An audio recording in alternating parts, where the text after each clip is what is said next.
Hey yo, bienvenue dans le podcast The GOAT MMA Boxing. Comment on se retrouve les GOATs? Ça me fait plaisir de vous revoir après 2 grosses semaines chargées en MMA. Je pense qu'on avait tous besoin de passer à la boxe anglaise. J'avais un petit peu délaissé la commu noblard. Là, on revient en force avec du lourd puisqu'on va parler de ce combat de poids lourd, de championnat unifié entre Alexander Usyk et Anthony Joshua. La revanche qui aura lieu dans la ville de Jeddah en Arabie Saoudite le 20 août.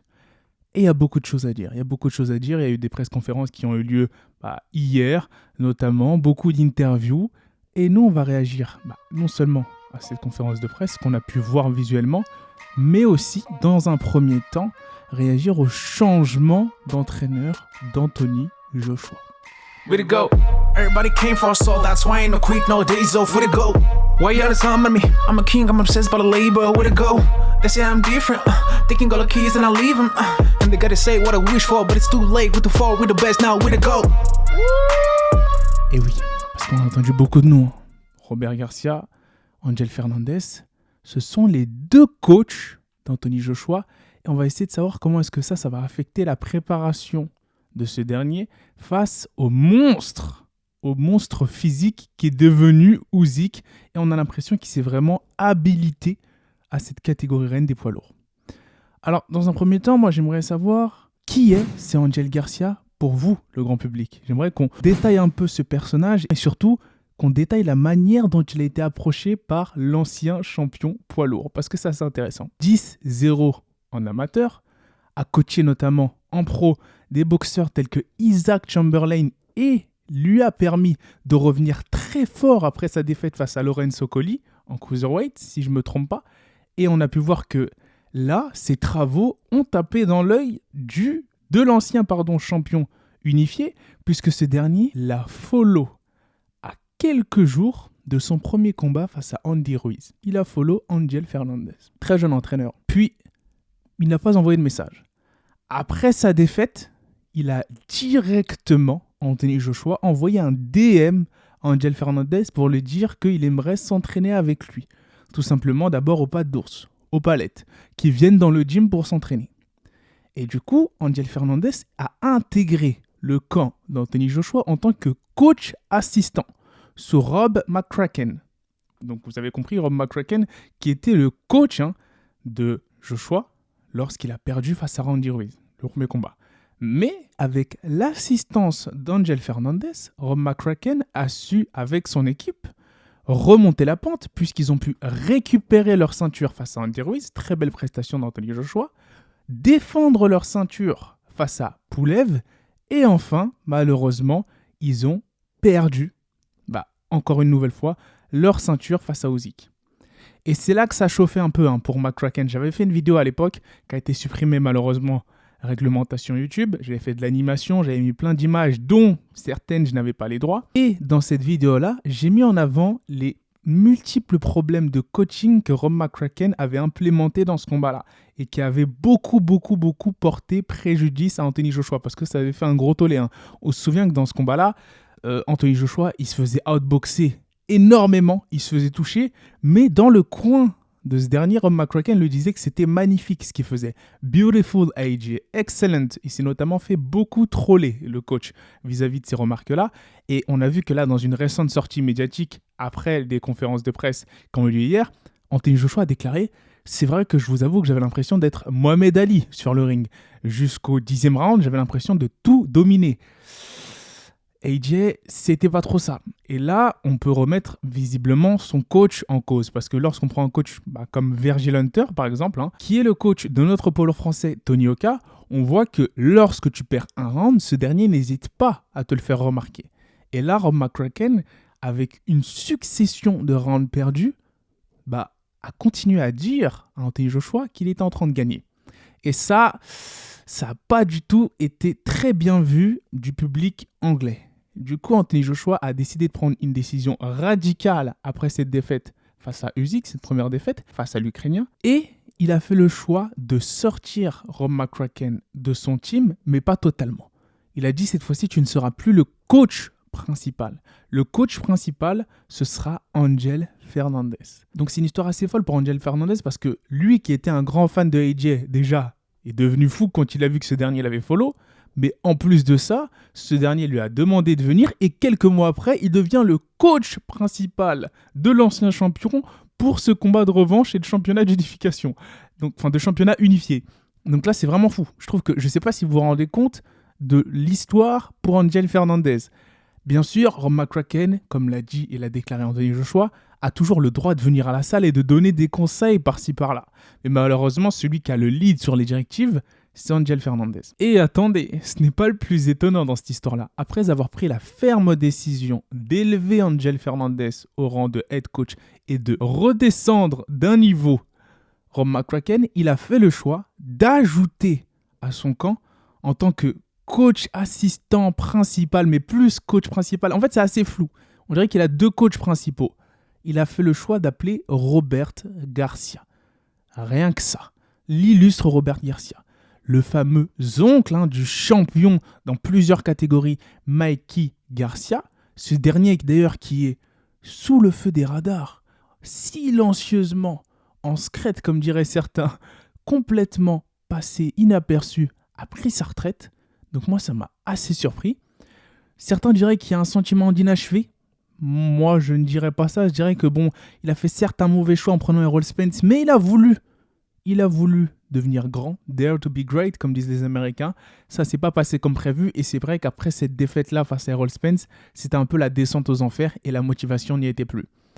Maintenant, il va devenir coach au sein de son gym familial, et ce n'est pas plus mal. Pour en revenir à Robert Garcia, ce dernier qui justement a cette expérience des combats de championnat du monde, qui coach actuellement de très bons boxeurs comme le Jesse Bam Rodriguez, pour ne pas le citer, qui dans les catégories plus légères fait énormément de dégâts et qui d'ailleurs, selon moi, n'a pas le crédit qu'il devrait avoir seulement parce qu'il n'est pas dans les catégories un peu plus hautes.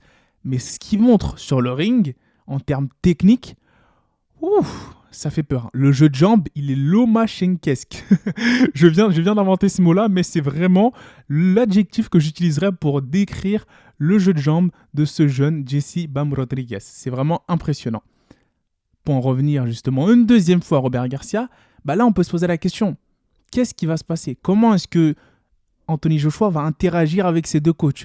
Est-ce que Robert Garcia, en l'espace de quelques semaines, va pouvoir justement implémenter un game plan qui va lui permettre de récupérer ses ceintures, et surtout, est-ce qu'il va pouvoir changer la boxe d'Anthony Joshua ou du moins drastiquement l'améliorer ? Je pense que eux-mêmes, ce n'est pas leur objectif. Tout le monde sait que toutes ces années de boxe emmagasinées par Alexander Usyk ne peuvent pas être rattrapées techniquement en quelques semaines, même par un très grand coach comme Robert Garcia. Cependant, je pense que dans leur coin, Robert Garcia, et c'est d'ailleurs ce qu'a dit Anthony Joshua, ce qu'il veut chercher avec un coach pareil, c'est vraiment l'expérience de ses combats de championnat. Et on sait que Robert Garcia, depuis des années, il a cette expérience-là des combats de championnat. Et donc, dans un championnat du monde poids lourd, avoir un coach avec lequel on s'entend très bien, la personne d'Angel Fernandez, où il y a une très bonne synergie, et un coach plus expérimenté, je pense que c'est un choix judicieux de la part de l'anglais. Et oui. Après, là, on arrive au deuxième problème. Le deuxième problème de cette vidéo, et je pense que vous avez vu, si vous avez regardé les press-conférences qui ont eu lieu hier, Usyk, on voit qu'il a pris de la masse. Et je pense que cette fois-ci, il est conscient qu'il va retrouver face à lui, non pas un Anthony Joshua qui va essayer de l'outboxer comme il a tenté de le faire dans le premier combat, mais qui va vraiment user de sa force et de sa puissance pour essayer de le dominer physiquement. Parce que oui, on a tous vu que certes, malgré la défaite, il était quand même sacrément marqué, l'Ukrainien. Les coups d'Anthony Joshua lui faisaient mal. Donc là, je pense que c'est une piste vers laquelle Robert Garcia va recentrer l'ancien champion britannique pour essayer de vraiment creuser cet écart et, on va dire, creuser cet écart physique, cet écart de puissance, et dès les premiers rounds, ne pas se faire surprendre par la vitesse de l'Ukrainien comme ça s'est fait dans le premier combat, mais imposer son rythme et sa puissance pour entamer un travail de destruction comme on a pu le voir dans le combat Anthony Joshua versus Pulev. Oui, ça va être compliqué. Oui, je sais les gars, ça va être compliqué et l'aspect mental d'Anthony Joshua va jouer un rôle déterminant. Mais je pense que pour son aspect mental, avoir un Robert Garcia dans son coin, c'est très très bien. C'est très très bon d'avoir cette voix expérimentée qui sait rester calme et sait, on va dire entre guillemets, opérer dans le chaos. Parce que opérer et rester calme quand on est dans un contexte aussi tendu, ce n'est pas à la portée de tous les coachs. Et je pense que Robert Garcia est l'homme de la situation. Ceci étant dit, la prise de masse d'Alexander Usyk reste quand même extrêmement problématique. Parce que s'il continue à prendre de la masse, et, je dis bien, avec cette condition-là, conserver sa coordination, sa vitesse, et on va dire sa percussion, sa gestion de distance et son jeu de jambes, ça va être très, très, très, très, très compliqué et une nuit très longue pour AJ. Parce que là, ça veut dire qu'au niveau des coups, on a pu voir que même avec le poids que faisait Alexander Usyk dans leur premier combat, avec ce déficit de poids avec le Britannique, il a quand même réussi à le marquer énormément au niveau de l'œil. Il a quand même réussi à le fatiguer avec ses coups au corps et ses déplacements. Donc cette prise de masse, moi, je pense qu'elle, on va dire, elle ne présage vraiment rien de bon pour le clan Anthony Joshua. Reste à voir les prochaines vidéos qu'on va voir d'entraînement ou autre. Et c'est vraiment là où on va pouvoir déterminer si ça sent vraiment le roussi pour l'anglais. En attendant, je pense qu'Anthony Joshua, lui, c'est comme à... là, ces derniers combats, j'ai remarqué qu'il était assez sec. J'ai remarqué dans ces derniers combats. Et là, encore une fois, je l'ai vu plutôt, on va dire sec, mais très athlétique. Je le vois dans une forme, moi, qui me plaît, Anthony Joshua. En même temps, c'est connu. C'est l'un des plus grands athlètes et l'un des meilleurs athlètes du sport du noblard. Quand on voit son physique, c'est vraiment l'athlète parfait, limite. Mais face à un Alexander Usyk qui a une boxe aussi belle, aussi technique, aussi bionique, et qui va maintenant ajouter le physique à cela, le challenge, pour moi, reste extrêmement, extrêmement élevé. Je ne vais pas lâcher le pronostic tout de suite, et je ne vais pas entrer dans l'analyse détaillée de ce combat-là, parce qu'on le fera dans une prochaine vidéo, potentiellement avec un guest ou deux, on verra. Mais sur ce, c'était vraiment pour revenir rapidement sur ce combat-là, et vraiment évoquer cette prise de masse. Cette prise de masse et ce changement de coach. Et le fait que Robert Garcia, je suis persuadé, après j'ai pas d'inside dans leur camp, mais je suis persuadé que Robert Garcia va vraiment jouer sur l'aspect physique. Et c'est vraiment cet aspect physique cette fois-ci, autour duquel cette revanche va tourner. Et moins l'aspect technique, comme on a pu le voir. On avait un Anthony Joshua qui essayait de faire le Mohamed Ali et qui s'est fait tout simplement copieusement outboxer vraiment par son adversaire. Et là, je pense que ça va être vraiment un combat de poids lourd comme on les aime. Ça sera un combat complètement différent. Il y aura des explosions, des percussions, beaucoup de crochets courts, de crochets larges. Ça va frapper dans tous les sens et on aura, selon moi, un combat totalement différent de la première rencontre. Qui en ressortira vainqueur ? Vous le saurez au prochain épisode, les goats. Sur ce, n'hésitez pas à liker, commenter, à vous abonner à notre Instagram, notre Twitter. On poste de plus en plus de contenu. Oui, après ces 2 semaines folles en MMA, où il y en a eu beaucoup, là, on va reprendre, même s'il y a un très gros combat de MMA la semaine prochaine avec Cédric Doumbé et Spirk au MMA GP, donc événement auquel on sera pour le couvrir. En boxe anglaise aussi, on va couvrir pas mal entre-temps, et la semaine prochaine et ce week-end, on va essayer de lâcher de plus en plus, on va lâcher de plus en plus de vidéos box pour relancer la vague noblard sur la chaîne et rééquilibrer. Sur ce, les goats, je vous dis... Give me 5, give me 10, call me daddy.